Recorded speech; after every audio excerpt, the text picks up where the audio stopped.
Blouse back side dots folding పద్ధతిలో చూద్దామా. చూడండి, వేళ్ళని ఈ విధంగా పెట్టుకుని ఇలా ఫోల్డింగ్ చేసుకోవాలి. మధ్యలో ఫోల్డింగ్ని మనం అడ్జస్ట్ చేసుకోవాలన్నమాట. చివర కలిసేలా రావాలి, అలాగే ఈ వైపును కూడా కలిసి రావాలి. అదే సేమ్ ఫోల్డింగ్ వచ్చింది, పైకి ఇలా సరి చేసుకుని నీట్గా ఒకసారి వేసేసుకోవచ్చు.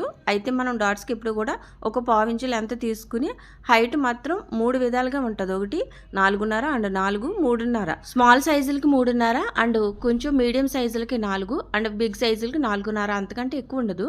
ఇదైతే మీడియం సైజ్ కాబట్టి నేను 4కి మార్కింగ్ చేసి డాట్ ఈ విధంగా వేసాను. నెక్స్ట్ 2 డాట్ కూడా వేసేస్తున్నాను ఒకేసారి. ఈ విధంగా ఫోల్డింగ్ పద్ధతిలో వేసుకోవచ్చు. డాట్కి 1/4 ఇంచు ఖర్చు తీసుకుంటే అటు ఇటు 6 ఇంచు అవుతుంది. ఒక డాట్కి 6 ఇంచు ఖర్చు అవుతే 2 డాట్లకి కూడా మనకి 1 ఇంచు ఖర్చు అవుతుంది కదా. కటింగ్లో 1 ఇంచు తీసుకుంటాం కదా, అలా సరిపోద్ది.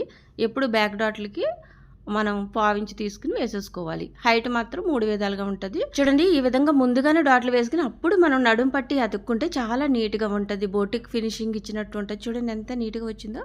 వీడియో నచ్చితే ఒక లైక్ చేయండి ఫ్రెండ్స్. బాయ్.